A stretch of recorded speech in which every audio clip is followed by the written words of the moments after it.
Herkese merhaba, kanalıma hoş geldiniz. Bu videomda sizlere modeli ünlü bir markaya ait olan çok ama çok güzel bir çanta tarifi paylaşacağım. Bu sene bu çanta zaten çok moda biliyorsunuz. İnciler, boncuklar o kadar her yerde görüyoruz ki yani bu çalışmayı yapması da inanılmaz keyifli. Özellikle en keyif aldığım yer şu boncukları yerleştirdiğim yer oldu diyebilirim. Hemen şöyle bakın çantayı göstereceğim. Bakın normal file bir çanta. Ben markanın orijinalindeki bakın birebir aynısını çalıştım diyebilirim. Taban kısmındaki trabzan noktası olsun.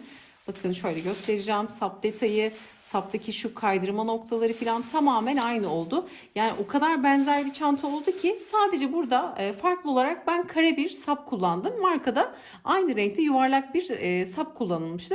Tek farkı bu. Ama ben bu kare sapı da çok ama çok yakıştırdım.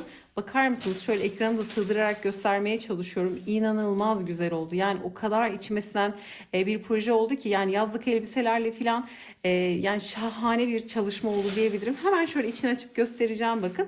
İçerisine ben bir kese yerleştirdim. Yine bu keseyi de Aksa Örgü Butik'ten aldım. Malzemeleri zaten tamamen oradan temin ettim. İstediğiniz ölçüde yine içerisine kese de dikiyorlar. Böyle bir kese yerleştirdim. Şimdi keseyi çıkartarak sizlere örgüyü göstermek istiyorum. Bakın şöyle iç kısmına bakalım. Yani bakın birebir orijinaliyle aynı oldu. Bu düz bir parça değil. Bunu da belirtmek istiyorum. Ördüğümüz file iki ayrı parçadan oluşuyor. Yani dümdüz indiğimiz bir çalışma değil. Şuralarda bir kavislik var bakın. Aynı orijinalinde olduğu gibi. Çantanın alt kısmı bakın iç kısmı daha derin, daha geniş. Şöyle görüyorsunuz. Bakar mısınız? Muhteşem. Yani içerisinde keseyle de çok güzel oldu. Keseyle bir bütünlük sağlandı. Ama yani elinizde bir kese yok ya da hiç astarlamak istemiyorsunuz. Direkt örün bu şekilde kullanın. Bakar mısınız? Şahane oldu. Bayıldım. Umarım sizler de beğenir ve denersiniz. Detaylı tarifimize geçmeden önce de sizlerden küçük de bir ricada bulunmak istiyorum. Kanalımıza ücretsiz abone olabilir, videoyu beğenir ve yorumlarınızı eksik etmezseniz gerçekten çok mutlu olurum. Tarifimize geçelim. Örgüm için kullanmış olduğum malzemelerin tamamını Aksa Örgü Butik'ten aldım. Merak edenler için iletişim bilgilerini videonun açıklama kısmına ekliyor olacağım. Bu çalışmada 50 gramlık yumaklardan 2 adet kullandım. Toplamda çanta için 100 gramlık iplik kullanmış olacağız. 50 gramı 135 metre olan içeriği %100 koton bir iplik. Bu ipi tercih etmemdeki en önemli sebep bakın şöyle ipin dokusunu göstereceğim. Esneme payı yok bakın. Çantaya çok çok uygun bir iplik. Fiyatı da gayet uygun. Yani çantaya ideal bir iplik diyebiliriz. Bakın dokuyu şöyle göstermek istiyorum. Hem üzerine boncuk da yerleştireceğimiz için istediğim bir incelikte. Çok daha fazla kalın iplerle örmenizi tavsiye etmem bu tarz örnekleri. Zaten salaş, boncuklu, file bir örnek çalışıyoruz. Esnemeyen bu tarz ipler gayet uygun olacaktır. Şimdi bu iple çalışırken tığ numaram 3 milim olacak. Sizler tabii daha farklı iplerle yapıyorsanız mutlaka kendi ipinize göre örmenizin en önemlisi aslında o. Örmenizin sıkılığına, gevşekliğine göre kendi tığ numaranızı belirleyebilirsiniz. İşte hemen zincirle başlangıç yapıyoruz. Hemen şöyle ilk zincirime kilit yaptıktan sonra ördüğüm ayardan bir tık gevşek olacak şekilde zincirlerimi çekmeye başlıyorum. Şimdi bu çanta için toplamda 75 tane zincirimi çekip geliyorum. Burada 75 tane zincir çekmek benim için yeterli. Tabii sizler bu çantayı örerken daha kalın ipler kullanıyorsanız daha az zincirle başlayabilirsiniz. Ya da çanta boyutunu büyütmek istiyorsunuz. Zincir sayısını nasıl ayarlamanız gerekiyor? Aslında burada trabzan sayısı önemli. Trabzan sayısı 2'nin katı artı 1 şeklinde olması gerekiyor. Trabzanlarınızı kendinize göre ayarlayabilirsiniz. Burada toplamda 36 tane kutucukla başlayacağız trabzanlardan sonra. Çünkü çantanın orijinali böyle bir sıra trabzanla örülmüştü. Şimdi biz de aynısını uygulamaya çalışacağız burada. Şimdi zincirin düz kısmını değil ters kısmını çeviriyorum. Şu arkada bulunan kesik çizgileri kullanacağız. Bakın şu tek çizgileri kullanacağız. İki çizgi tığın diğer tarafında kalmış olacak. Şimdi 75 tane zinciri çektikten sonra tığıma doluyorum. Baştaki 1, 2, 3 zinciri bırakıp dördüncü zincirin arka kesik çizgisine batarak ilmek çıkartıyorum. 3 ilmek var. Tığıma doladım ikisini birlikte. Tekrar doladım ikisini birlikte örerek ikili trabzan hazırlıyoruz. Örgü boyunca ikili trabzan yapacağız. Tığıma doluyorum. Bir sonraki zincirin yine bakın tek çizgiye batıyoruz. İki çizgi tığın diğer tarafında kalmış oluyor. Tek çizgiye, kesik çizgiye batarak tekrar ikili trabzan örüyoruz. Şimdi bu şekilde son zincire kadar devam edeceğiz. Bu aşamada eğer çok hızlı ördüğümü düşünüyorsanız videoyu yavaşlatabilir ya da tam tersi hızlandırarak da seyredebilirsiniz. Yeni başlayanlar zorlanırsa eğer dediğim gibi daha yavaşa da alabilirsiniz. Sadece ikili trabzanlarla devam ediyoruz. Bakın şimdi sıra sonuna kadar gelelim. Toplamda 73 tane ikili trabzanımız olacak bakın. Sonuncu zincire de arka kesik çizgiye de batıp ikili trabzanımızı örüyoruz. Şimdi son trabzanı 73. trabzanı da ördük. Baştaki zinciri de sayıyoruz. Bakın başta 3 zincir bırakmıştık. O zincirle beraber toplamda 73 tane noktamız var. Desen yani kutucuklar 2'nin katı artı bir trabzandan oluşuyor. Yani tek düzlem öreceğimiz için dönerek örmüyoruz bakın. Bir düzlem bir tersten ördüğümüz için 2'nin katı artı 3 artı 1 şeklinde trabzanlarınızı ayarladığınız zaman sizler istediğiniz büyüklükte yapabilirsiniz. Şimdi burada 1, 2, 3, 4 zincir çekip örgümüzü ters çevirdik. Tığıma doluyorum. Baştaki ilk boşluk zincirin boşluğu. Burada şöyle yapalım. 1, 2 tane atlıyorum başlangıçta. Üçüncüye batarak ikili trabzan örüyorum bakın. Normalde aslında bir boşluk atlamış olduk. İlk boşluk baştaki 3 zinciri trabzan kabul ettiğimiz için onun boşluğu olmuş oluyor. Şimdi bir tane zincir çekiyoruz. Şöyle yapalım. Bir tane zincir, bir trabzan atlıyorum. Bir diğerine batarak tekrar ikili trabzanlar örüyorum bakın. Sadece arada bir zincir var. Bir zincir çekiyorum. Bir tane trabzan atladım. Bir diğer trabzana batarak tekrar ikili trabzanımızı örerek kutucuklarımızı bu şekilde oluşturacağız. Bir zincir, bir tane atlı, bir diğerine ikili trabzan şeklinde. Şimdi toplamda 36 tane kutucuğumuz olacak. Bakın bu 1, 2, 3, 4 oldu. Şimdi sıra sonuna kadar devam edeceğiz. 36. kutuyu da hemen birlikte yapalım. Şimdi son 36. kutuyu yapıyorum. Bir zincirimi çektim, tığıma doluyorum. Buradaki son trabzanı atlıyorum. Burada bakın 3 zincir var dönüşte çektiğimiz. Hemen şöyle 3. zincirin içerisine batıyorum. 3. zincire batarak ikili trabzan örüyorum ve 36. kutuyu da yapmış oluyorum. Bakın zincire battık. Çünkü buradaki zinciri bir tane ikili trabzan kabul etmiştik.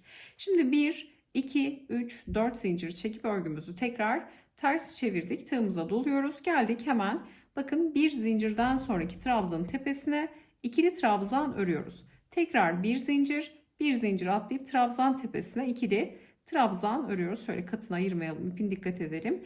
Bir zincir trabzan üzerine ikili trabzan şeklinde. Bakın şimdi 3. sıramıza geçtik. Şimdi burada trabzanlarımızı sıra sonuna kadar örelim. Hemen buradaki dönüşü sizlerle paylaşalım. Şimdi sıramızın sonuna geldik. Bakın buradaki bir zinciri çekiyoruz. Bizi 4 zincir karşılıyor. Hemen trabzandan sonra bir zincir atlıyorum. İkinci zincire batarak burada ikili trabzan örüyorum.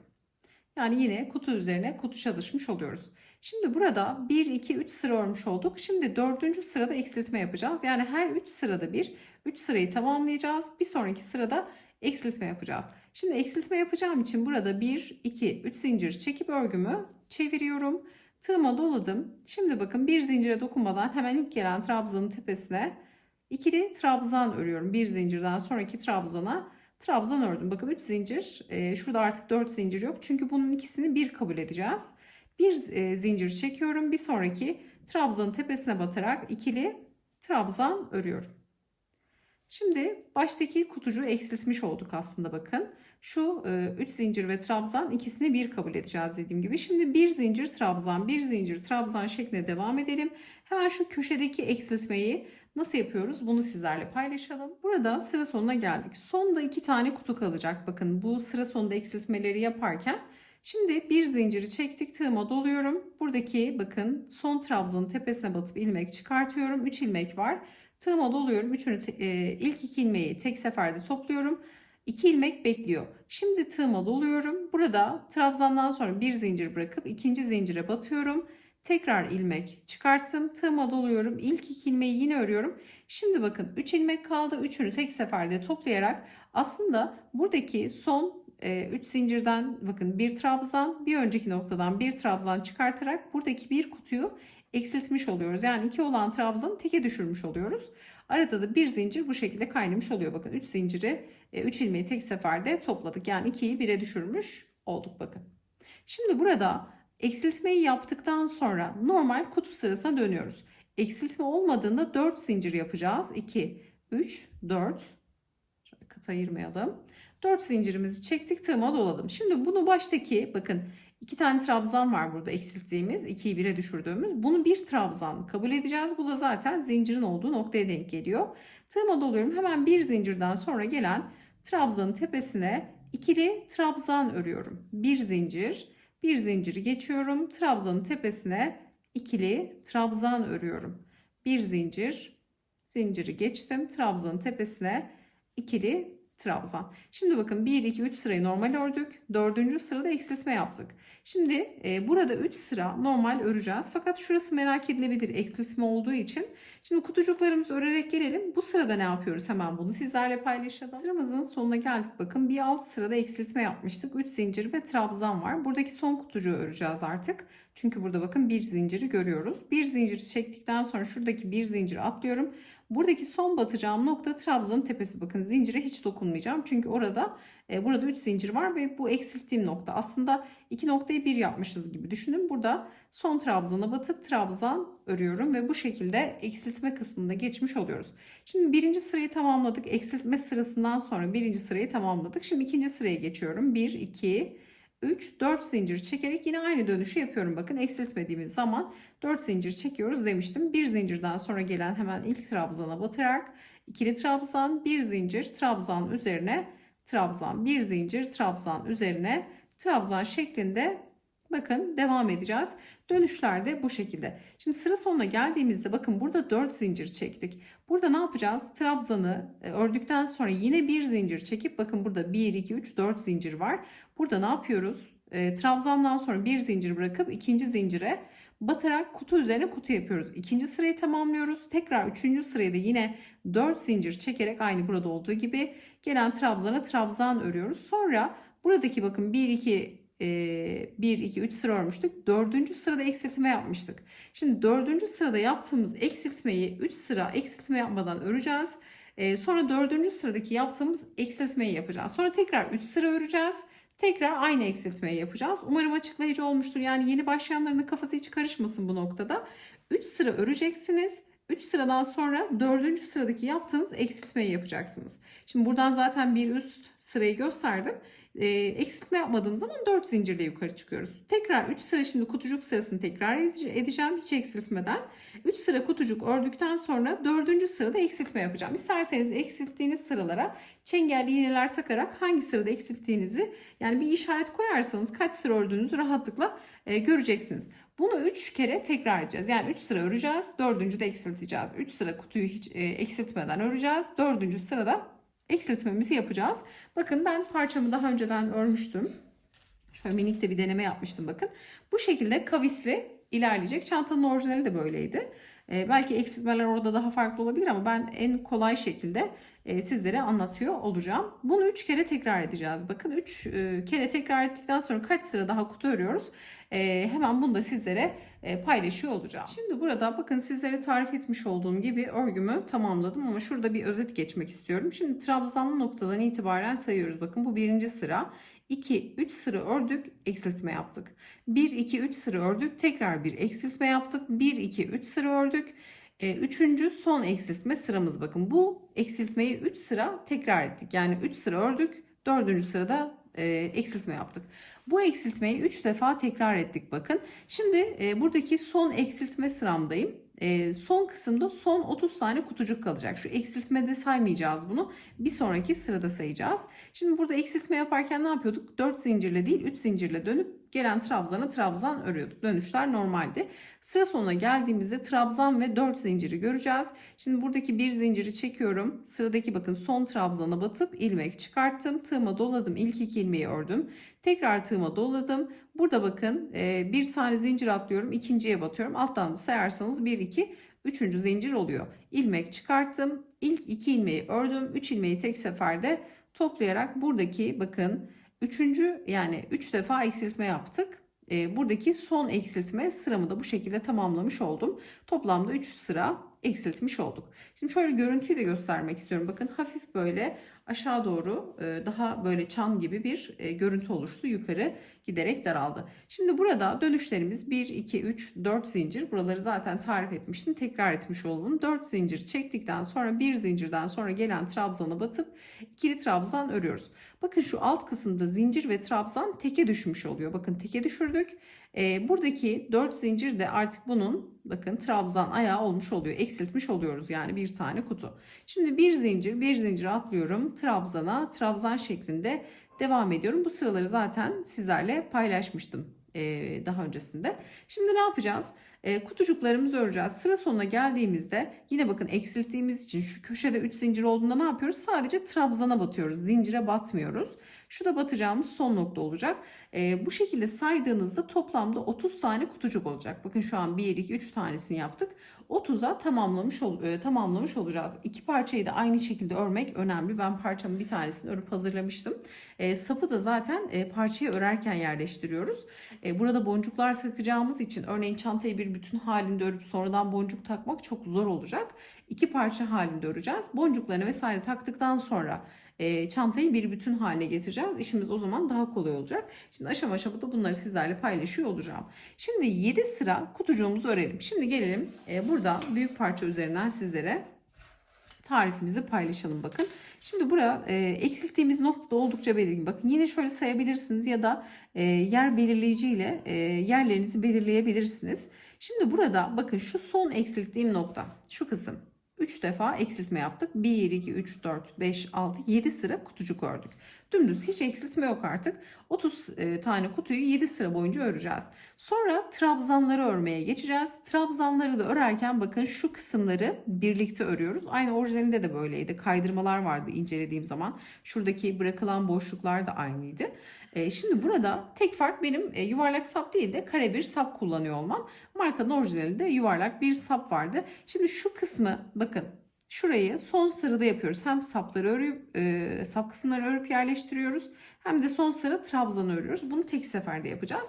Şimdi 7 sıramızı örüp gelelim. Buradaki gibi 7 sıraya tamamlayalım. Hemen sap kısmını tarif etmeye geçelim. Şimdi burada 7 sırayı ördüm. Santim olarak ölçü vermek istiyorum. Hemen şu tabandan itibaren ölçümüzü söyleyelim. Bakın trabzan kısmını yani uçtan ucu ölçtüğüm zaman 29 santim ölçüsünde. Bakın 29 santim en alt kısmın genişliği. Üst kısmın genişliğini söyleyelim. 24 santim. Boyu şöyle hemen ölçelim. 20 santim.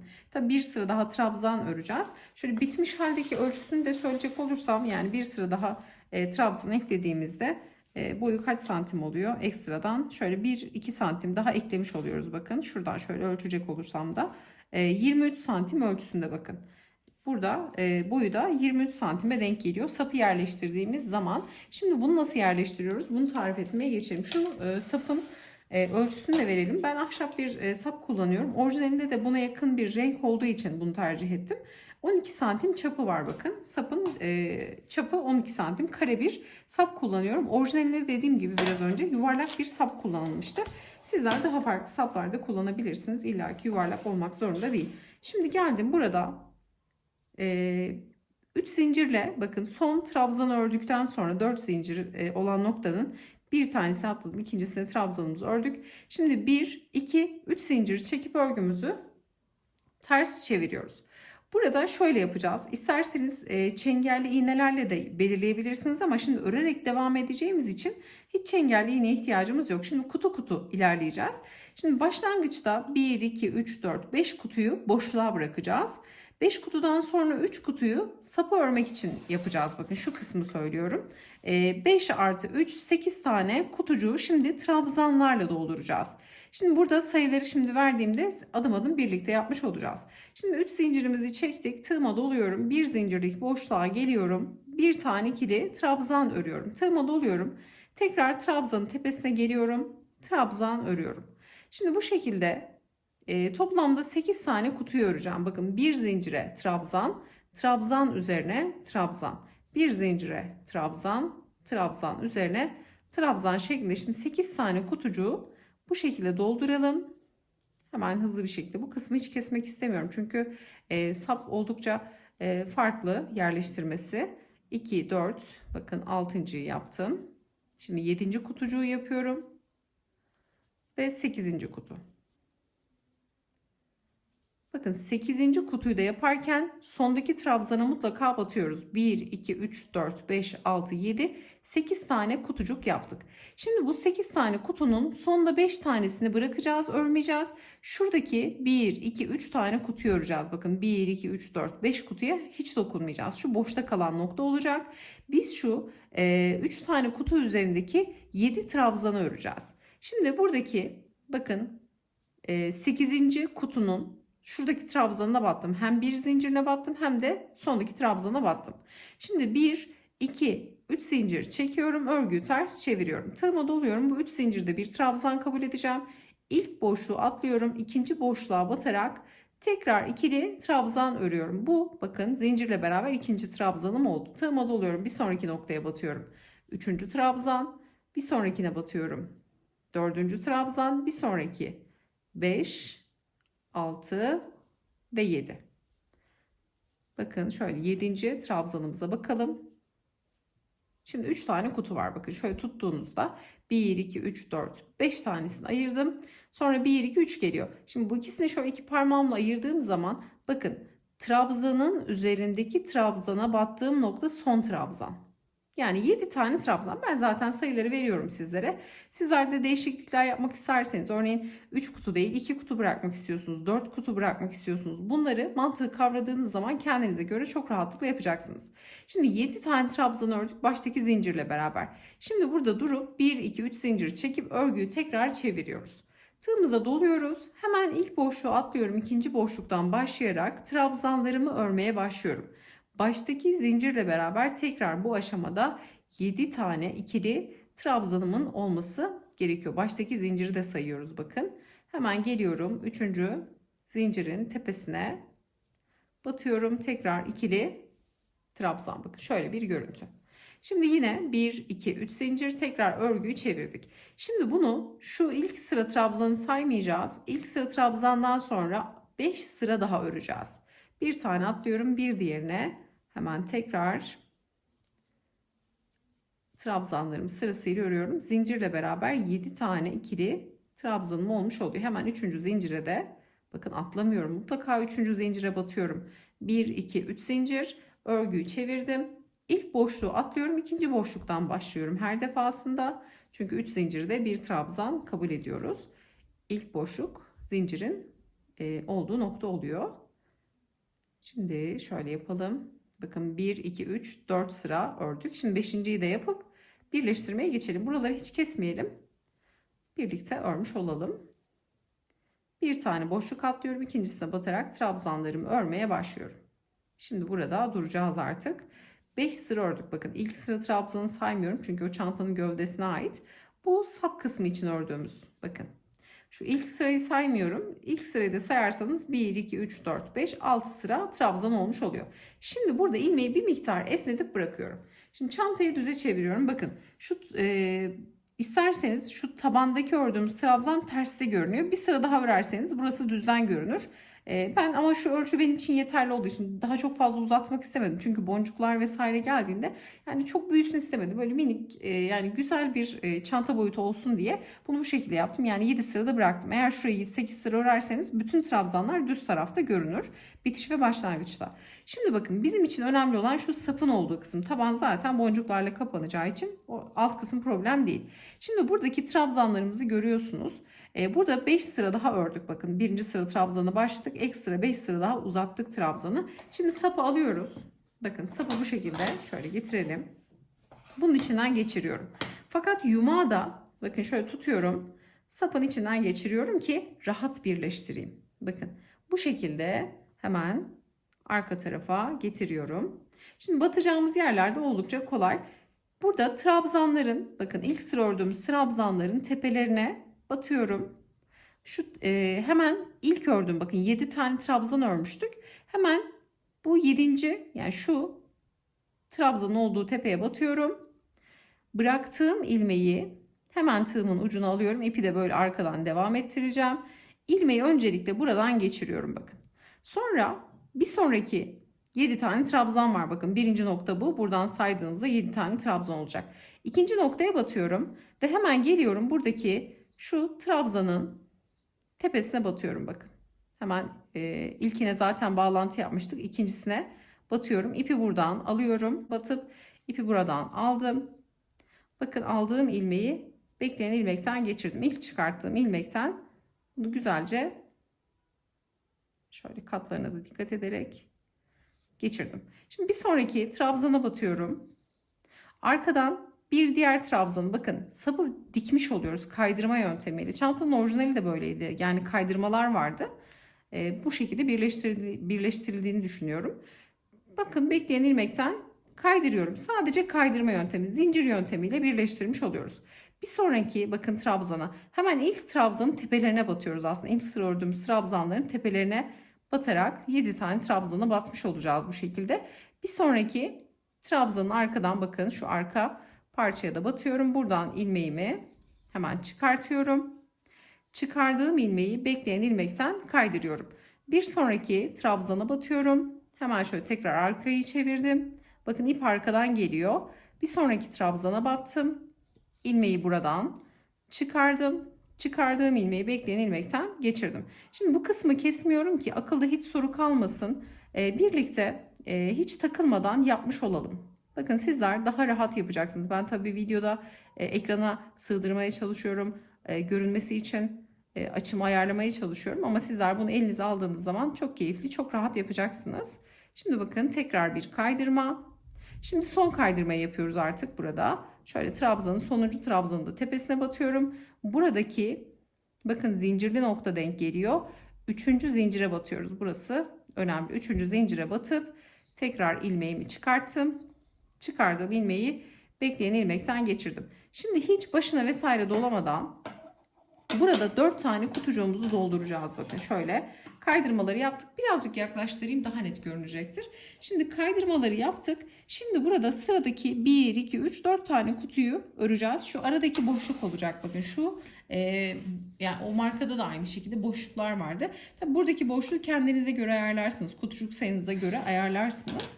Şimdi burada şu kısım içinde 6 tane kutu dolduracağım. Şimdi geniş açıda gösterelim. 4, 6 artı şimdi 10 tane kutucuğu trabzan öreceğim.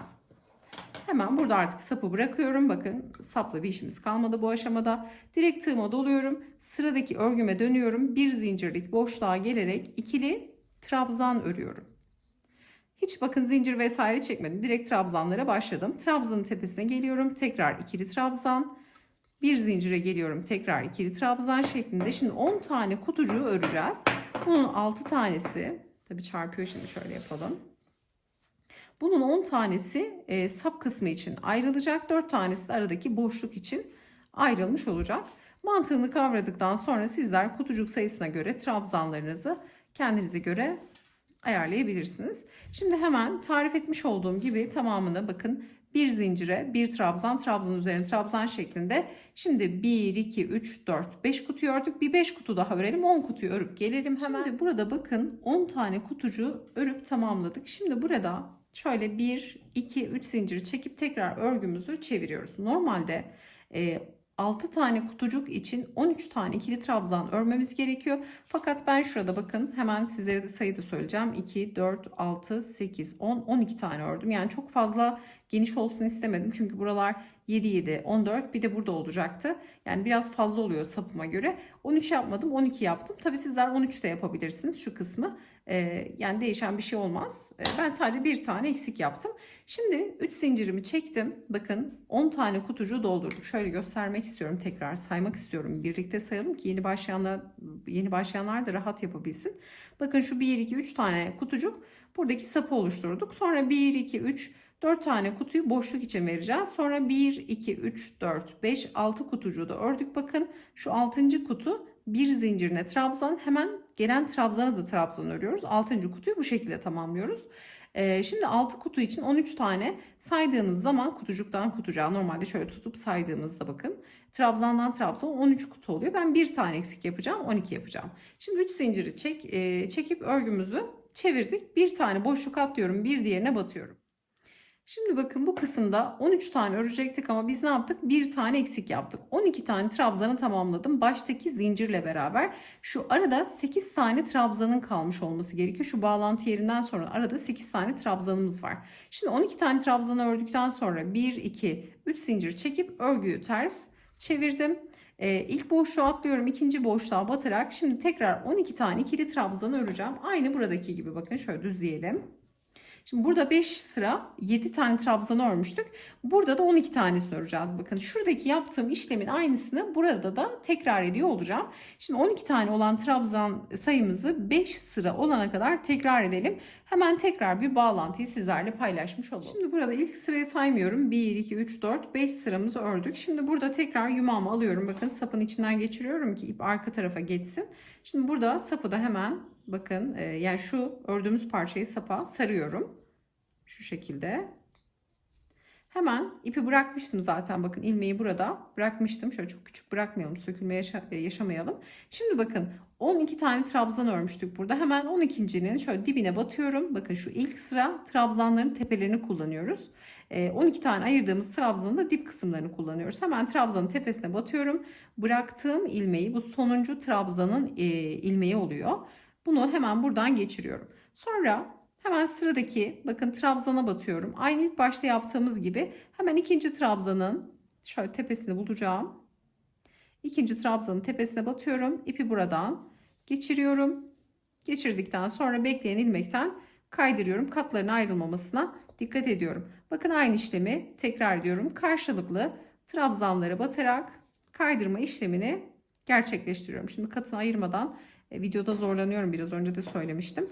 Şimdi bunu dikkatli bir şekilde yapmak gerekiyor. Şimdi sırayla trabzanlara batıp şu aradaki bakın yaptığımız kaydırmaları yapacağız. Tek fark bu. Şimdi tamamını şu iki parçayı bakın birleştirerek kaydırma yaparak burada gelelim. Şimdi burada ne yapacağız? 4 tane ara boşluğa vereceğiz. Şuradaki gibi 4 tane kutucuk boşluğa vereceğiz. Sonra 3 kutu daha ekleyeceğiz buna. Yani 7 tane kutu öreceğiz sonra. Şimdi şuradaki bağlantıyı yapıp kaydırmaları yapalım. Hemen trabzanları örmeye geçmeyi gösterelim. Şimdi burada bakın sonuncu trabzana da karşılıklı battık. Birleştirmemizi yaptık. Arada hiç zincir vesaire yok. Direkt tığıma doluyorum. Çünkü gevşesini istemiyorum o nokta. Sıkı da tutarak hemen bir zincirlik gelen boşluğuma batarak ikili trabzan örüyorum. Tığıma doluyorum. Trabzanın tepesine tekrar ikili trabzan örüyoruz. Şimdi burada bakın yapmış olduğumuz işlem şu aradaki işlemin birebir aynısı. Burada da yine 4 tane kutucuk bırakacağız. Şu ortadaki kısmı da gösterdikten sonra şimdi şu arayı yapacağız. Başta ne yapmışsak bu tarafta da aynısını tekrar etmiş olacağız. Hemen şu büyük parçada da bakın göstermek istiyorum. Bitirmiş olduğum parçada. Burada 4 tane kutu bırakıyoruz. Aynı buradaki gibi. Tekrar 3 tane kutuyu bu baştaki gibi aynen örüp birleştiriyoruz.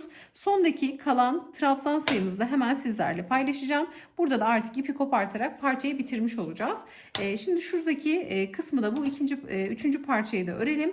Hemen bitişi sizlerle paylaşalım. Buradaki kısmı bakın örerken şuradaki trabzanlarınızı örerken burada 1, 2, 3, 4, 5 tane kutucuk kalması yeterli olacak. Bakın 5 tane kutu kalacak. Bu birinci zincirden sonra artık örmeyeceksiniz. Şuradaki trabzanı mutlaka batıyoruz.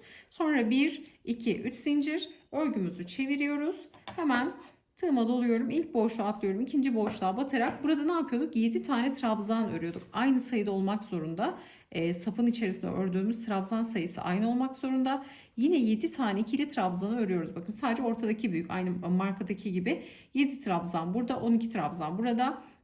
Tekrar bir 7 trabzan daha örüyoruz. Şimdi buradaki ördüğümüz işlem şu kısımda dönüşümüzü yaptık. Şuradaki işlemin birebir aynısını dediğim gibi. Sonra da kalan trabzanları örerek yani şu sonda 1, 2, 3, 4, 5 kutuyu boşta bırakmanız gerekiyor.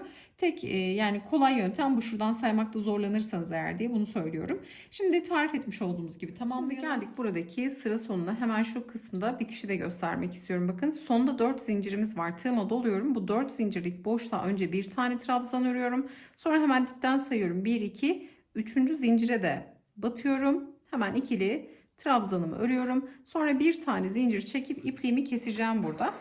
Sonradan birleştireceğiz ama yani isterseniz bir tanesinde ipinizi kesmeyebilirsiniz. En son birleştirme için bırakabilirsiniz. Ama şimdi burada boncukları yerleştireceğim için ekstradan bir iple uğraşmak istemiyorum. Şimdi bakın yumaktan kalan iple her bir iki parçada da bu kadar ipiniz artıyor. Şimdi artık bu iplerle yani boncuk kısımlarını yerleştirmeye geçeceğiz.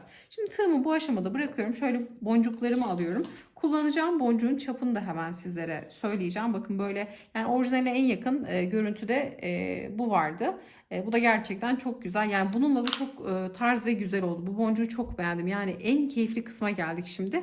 Bakın yaklaşık 1 santime yakın, yani biri de geçiyor birazcık. 1 santime yakın bir çapta, birazcık da geçiyor dediğim gibi, böyle boncuklarımız var. Tabii bu boncukların delikleri küçük. Ama ben yine bu ipi kullanarak ilerlemek istiyorum. Ne yaptım? Şimdi yani zaten bu ipi tercih etmemdeki sebeplerden bir tanesi boncuğun geçebileceği bir incelikte ipin olması gerekiyordu. Şimdi ne yapıyorum? Böyle uzun bir iğne kullanıyorum. Bakın bu iğneyi de ben yine Aksa Örgü Butik'ten almıştım. Sizler ipinizin geçtiği bir iğneyi de yine kullanabilirsiniz. Hemen iğneme, bakın yumaktaki ipimi yerleştiriyorum. İpimi taktım. Bu yumaktaki ipim bekleyecek. Şimdi ben boncukları fazla fazla almıştım. Bir 300 grama yakın bir elimde boncuk vardı. Videonun sonunda ne kadar gram boncuk kullandığımı gramaj olarak söyleyeceğim. Sayabilirsem adet de söylerim sizlere. Şimdi boncukları bakın bu ipten, bakın yumaktan örmeye devam edeceğiz çünkü. Yani buradaki şu kısmı, hatta bakın örneği göstereyim ben size. Zincirlerle bakın yerleştirdik. Çok güzel bir yerleşim oldu. Çok orijinal bir görüntü oldu. Şimdi bunları tek tek ipe takacağız. Şimdi boncuğumu alıyorum ve yerleştiriyorum. Bakın şöyle bir miktar alalım elimize. Ben şöyle üçer üçer yerleştirdim. Yani bu işin en keyifli kısmı diyebilirim. Bakın çok rahatlıkla geçiyor. Bazen bazı boncuklar geçmedi. Onu birazcık zorlamak gerekti ya da yönünü değiştirmek gerekti. Yönünü değiştirerek de deneyebilirsiniz. Bazen bir tarafı daha küçük olabiliyor. Ama çok rahat geçiyor bakın. İpten çok rahatlıkla kayıyor. Şimdi şöyle bir 5 tane takalım. Kaç tane oldu? 2, 4, 6 tane taktık. Şimdi sizleri göstermek için hızlı bir şekilde. Yani burada en az bir 100, 200 tane boncuğunuzu takın. Yani en az bir 200 tane boncuğunuzu takmanızı sizlere tavsiye ediyorum. Çünkü burada kullanacağız. Oldukça yoğun bir boncuk kullanacağız. Sayarak da dediğim gibi ilerleyebilirsiniz. Ama en az bir 120-130 gram kadar boncuğunuzu mutlaka ipinize yerleştirin. Tek tek uğraşmamak için. Şimdi iğnemi çıkarttım. Bakın iğnemi çıkarttıktan sonra örmeye geçiyorum. Şimdi şöyle örgümüzü de alalım. Bu boncukları nasıl örüyoruz? Burası önemli çünkü sonradan montajını yapacağız. Şimdi bu aşamada bakın rahat örebilmek için, yani birazcık da sıkı bir örgü istiyorum. Aslında esnesin istemiyorum. 2,5 milim tığ geçiyorum bakın. Şöyle 2,5 milim tığ geçiyorum. Şimdi boncukları taktım ipliğime. Yani illaki tamamını takmak zorunda değilsiniz. Eğer zorlanırsanız bir kısmını takın, örün, sonra takmaya devam edin. Yani illaki hepsini takmak zorunda değilsiniz. Eksik kaldıkça sonradan eklemeler de yapabilirsiniz. Şimdi burada eşeğlik olarak bakın zincirle başlangıç yapıyoruz. İlk zincirimizi kilit yaptık. Kilit zincirinden sonra şurada kısa ip kalıyor. Bunu şöyle üste alıyorum. Bunu gizleyerek örmek önemli. Şimdi birinci zincirimi çektim. Kısa ipi şimdi bu tarafa atıyorum. Bakın böyle gizliyorum bu kısa ipi. İkinci zincirimi çektim. Şimdi kısa ipi bu tarafa atıyorum. Üçüncü zincirimi çektim. Şimdi şu fazla kalan ipi de keseriz. 3 tane zincir çektim ipi gizleyerek. 4 ve 5'e tamamladım. 5 tane zincir çektikten sonra bakın yumaktan gelen boncuğun bir tanesini getiriyorum. Hemen alıyorum böyle. Sonra bakın bunu buraya kilitleyeceğim. Boncuğu getirdikten sonra ilmeği bir miktar uzatıyorum. Bakın tığıma ipi doluyorum. Normal zincirle devam edeceğiz. Tamamen zincirden oluşuyor. Sadece boncuğu şuraya kilitlemek gerekiyor. Buradaki ilmek ise normalinden birazcık daha uzun olmuş oluyor. Şimdi boncuğu kilitledik bakın buraya zincirle. Şimdi bunun üzerine tekrar bir 5 zincir. 1, 2, 3, 4, 5 zincir çekiyorum. Şimdi şu aralarda çektiğim zincir mesafesi benim 5 zincir. 5 zincirde bir boncuk yerleştirmiş olduk. Ama sizler şu zincirleri farklı farklı çekebilirsiniz. Ben hepsini sabit tutacağım. 5 zincirde bir boncuk yerleştirmiş olacağız. Şimdi 5 zinciri çektikten sonra hemen yumaktan gelen sıradaki boncuğumu alıyorum. Hemen bunu da bakın ilmeği uzatarak şöyle kilit yapıyorum. Bakın uzunca bir ilmek oluyor bu. Kilit yaptıktan sonra boncuğu yerleştirdikten, sabitledikten sonra tekrar 5 zincir. 1, 2, 3, 4. Şöyle katı ayrılmasın. Tekrar yapalım. 2, 3, 4, 5 zincir. Hemen tekrar ilmeğimi, boncuğumu alıyorum. İlmeği uzatıyorum.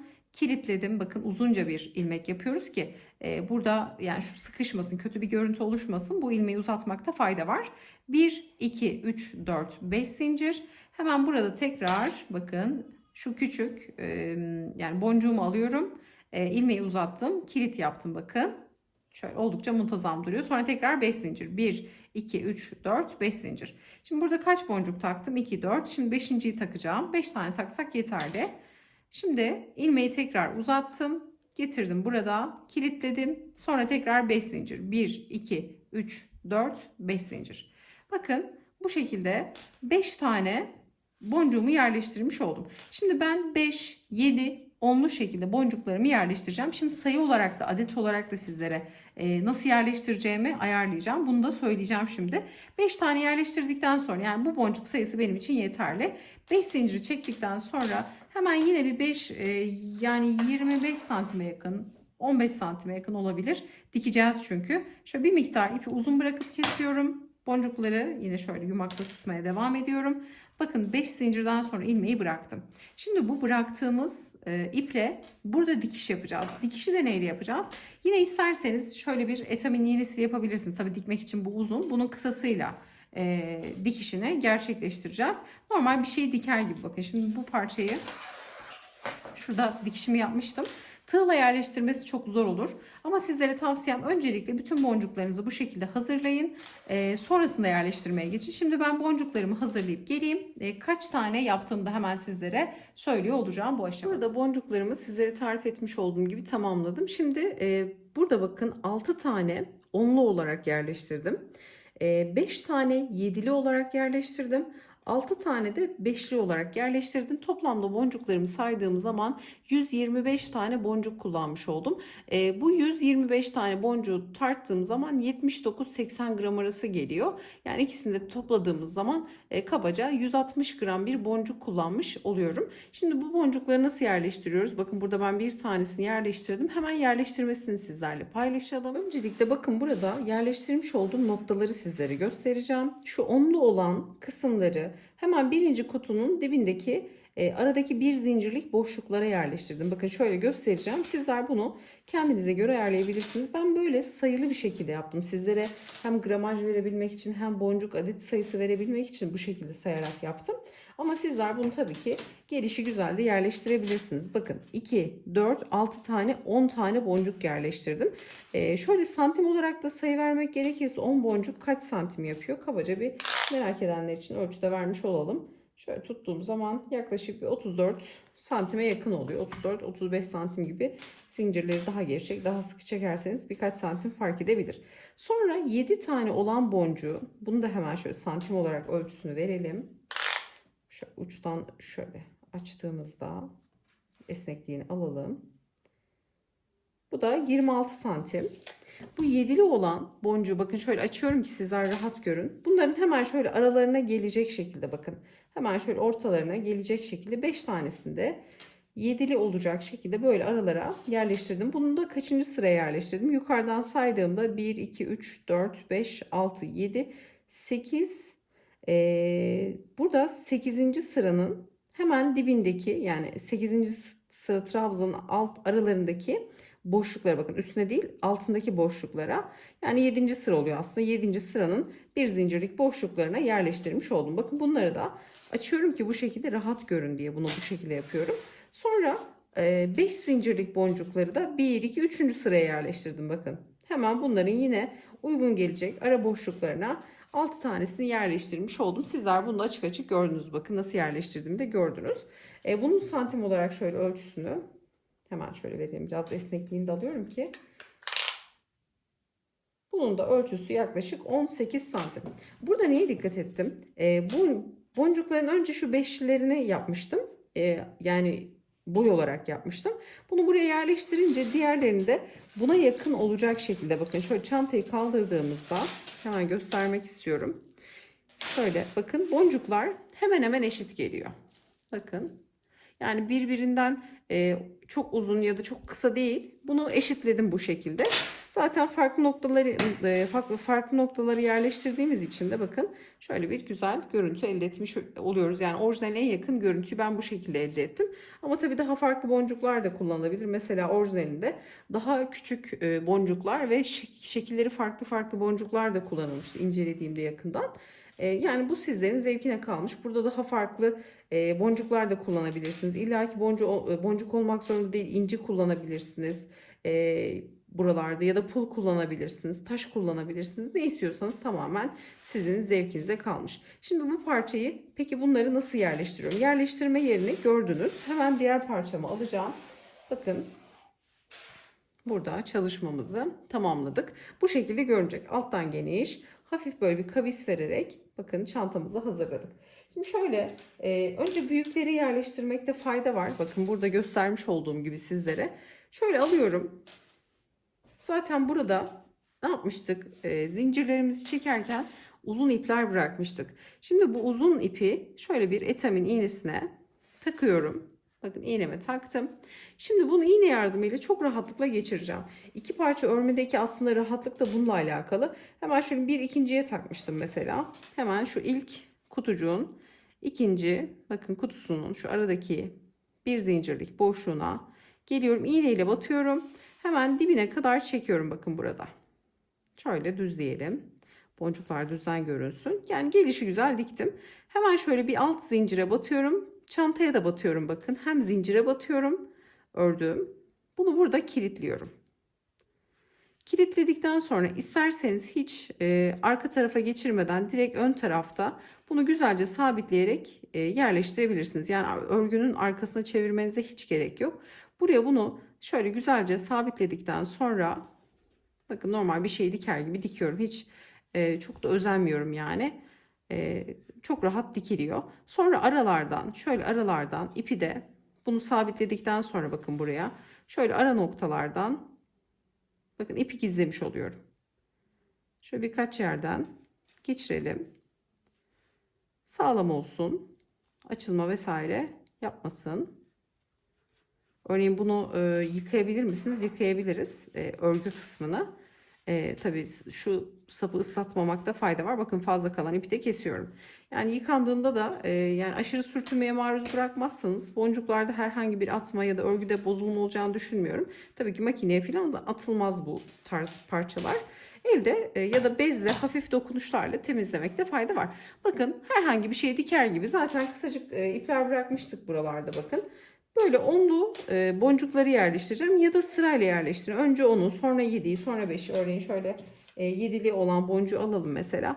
Uygun boşluğa burada 7. sıraya yerleştirmiştim. Burada alttan da 3. sıraya yerleştirmiştim.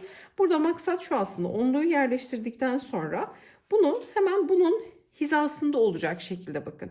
Hangi sıraya denk geliyorsa o şekilde de yerleştirebilirsiniz. Sonra hemen diğer bakın şöyle araya koyuyorum mesela beşliği. Bu şekilde sıklığını ayarlıyorum. Kendinize göre sizler ayarlamanızı yapabilirsiniz. Benim kullandığım sayı ve yerleşme bu şekildeydi. Şimdi ne yapacağız? Parçayı da aynı şekilde tamamlayacağız. Sadece birleştirmesi kalacak. Hemen iki parçayı da birleştirip çantamızı artık bitirip bir bütün haline getirelim. Şimdi bakın iki parçayı da aynı şekilde tamamladık. Şimdi kabaca bu aşamada bir ölçü vermek istiyorum. Sonra çantamızı birleştirerek bitireceğiz. Şimdi saptan boncuklara kadar olan ucu yaklaşık 47 santim bakın 47 santim uzunluğu var saptan boncuklara kadar. Ama şu örgü çanta hacmini söyleyecek olursak 28 santim şu en geniş taban kısmı. Çantanın boyu 22 santim. Ağız kısmının genişliği de hemen şöyle ölçtüğümde 21 santim. Bu şekilde. Şimdi iki parçayı bir bütün haline getireceğiz. Boncukları bakın üst üste kapatıyorum. Yani ters kısmından içeriden birleştireceğiz. Sonradan çantamızı çevirmiş olacağız. Yumaktaki ipimi hemen alıyorum.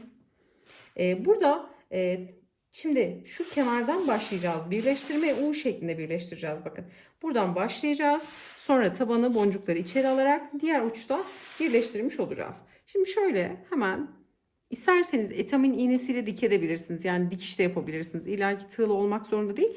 Ben daha pratik, daha kolay olsun diye tığla birleştireceğim. Şimdi bir zincirle bir ilmeğimi oluşturdum. Hemen geliyorum. Şu kısımda iki ucu eşit bir şekilde alıyorum. Bakın şöyle hemen şuradaki trabzandan batalım. Hiç zincire dokunmayalım. Hemen geliyorum. Tekrar trabzanın tepesine batıyorum. Bu aşamada da kısa ipleri gizleyerek öreceğiz. İlmek çıkarttım. Direkt sık iğnelerle birleştirme yapacağım bakın. Direkt sık iğne örüyorum. Sonra aradaki zincirli kısma bakın, geniş boşluğa batıyorum. Trabzanın olduğu ara boşluğa batıyorum. Buraya da bir tane sık iğne örüyorum. Hemen şu trabzanın olduğu tepe boşluğa batıyorum. Hemen trabzanın dibine batıyorum. Maksat burada sıralar karşılıklı gelsin bakın. Karşılıklı olacak şekilde kutucuklara geldiğimde de 2 tane sık iğne örüyorum. Yer yer bir sık iğne de örebilirsiniz. Bunu düzgün bir şekilde birleştireceğiz. Maksat burada kasma yapmasın. Ya da çok böyle bolluk volanlık olması, buna dikkat edelim. Sadece sık iğne örüyorum. Bakın kutucuklara sık iğnelerimizi öreceğiz. Her bir noktaya bir tane sık iğne. Sonra trabzanlara geldiğimizde şöyle trabzanın tepesine batacağım. Boncukları zaten içeri almış olacağız. Sıradaki bakın trabzana batıp burada da yine karşılıklı trabzanlara batarak bakın U şeklinde birleştirip burada da artık ipimizi kopartmış olacağız. Yani sık iğne ile kenar kısmını da bu şekilde birleştirerek çantamızı artık bitireceğiz. Şimdi tarif etmiş olduğum gibi U şeklinde çantamızı birleştirelim ve hemen düz tarafına çevirerek bitmiş halini sizlerle paylaşayım. Çantamızı bu şekilde tamamen dikerek bitirdim. Şimdi sizlerle birlikte çantamı çevireceğim. Hemen şöyle köşelerini çevirelim. Çanta kısmının dikiş kısmını da göstermek istiyorum. Bakın şöyle tabanda, bakın aynı orijinalindeki gibi gerçekten çok güzel oluyor. Şimdi şöyle bir düzleyelim çantamızı. Bakar mısınız? O kadar güzel oldu ki, yani muhteşem oldu. Bayıldım. Gerçekten şahane oldu. Bunun içerisine kese yerleştirebilirsiniz. Hemen şöyle elimde yine Aksa Örgü Butik'ten aldığım, istediğiniz ölçüde bunlar dikişleri de yapılıyor. Yani sizler ölçüyü verdiğinizde istediğiniz ölçüde Aksa Örgü Butik'ten keselerinizi diktirebilirsiniz. Bakın böyle bir kese hazırlatmıştım ben daha önceden. Bunun da santim olarak boyunu yanlış hatırlamıyorsam 23 santimi 26 santim ölçüsünde yapmıştım. Sizler çantanıza göre de boyutlarını farklı farklı da yaptırabilirsiniz. Şöyle içerisine sadece bir kese bakın. Markada da yanlış hatırlamıyorsam içerisinde bir kese vardı. Bunu böyle yerleştireceğiz. Bakın şöyle. Yani muhteşem oldu. Bakar mısınız? Keseyle de birleşince. Bakın. Yani içerisinde hiç yani böyle sanki astarlanmış gibi duruyor. İçerisindeki kese de gerçekten güzel oldu. Bakar mısınız? Muhteşem görünüyor. Bu şekilde çantamızı tamamlamış olduk. Birazcık boncuk sesi çıktı. Umarım sizleri rahatsız etmemiştir ama yani bu sene biliyorsunuz bunlar çok çok moda. Gerçekten şahane oldu. Tarifimiz de bu şekildeydi. Bütün detayları adım adım sizlerle paylaşmış oldum. Umarım açıklayıcı olmuştur. Yapacak olanlara kolaylıklar diliyorum. Videomuzu beğenmeyi, yorum bırakmayı, kanalımıza abone olmayı unutmayın. Bir sonraki videoda görüşünceye dek hoşça kalın.